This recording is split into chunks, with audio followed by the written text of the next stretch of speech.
Ebifaananyi bikedde kusaasana ku mikutu emigatta abantu ebyakasomba Beko mutuze mu Avisi Zone Kawempe ng'akubidde emisumali mu ngalo n'ebisago ku mutwe ng'ataleka akoofiira akeedalimu. Okusinziira ku kiwandiiko kya poliisi yabadde ava ku kizimbe kya Jessica waakolera ng'ayagala ayitirireko ewa nnyina gw'aludde okulaba n'ogamba basajja bamukubye ku mutwe n'oluvannyuma bamukomera emisumali mu ngalo okuliyanagala gye Kaleerwe. Abakazi abadde banoonya omwana waabwe eyabuze baaliyo abasajja ne bakubira endoolo ne badduka. Ensonga ki yamukomereza misumaali batwebuuza yabaddemu nti bamukutte ng'alina kyalina okubeera nti bamukomerera emisumaali.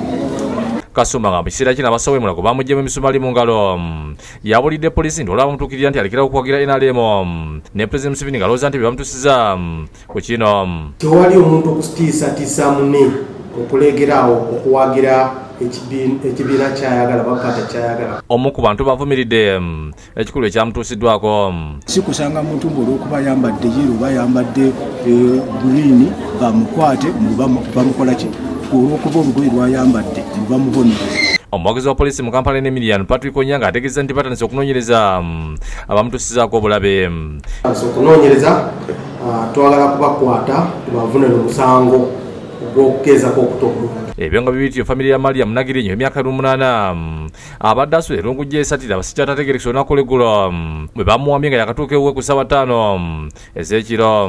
Ono yabadde afulumya emmotoka ya Kongone Gate abasajja ne bamuyingiza mu mmotoka gye yagiddemu ekika kya Spasio namba UBA 572 ne bamutwala.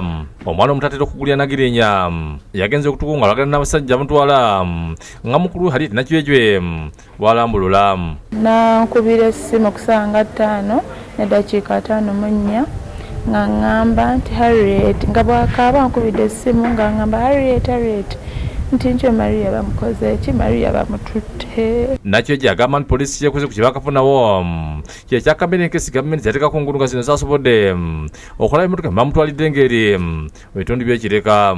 Naye nga bakomye okulaba nga emmotoka bagiraba gundi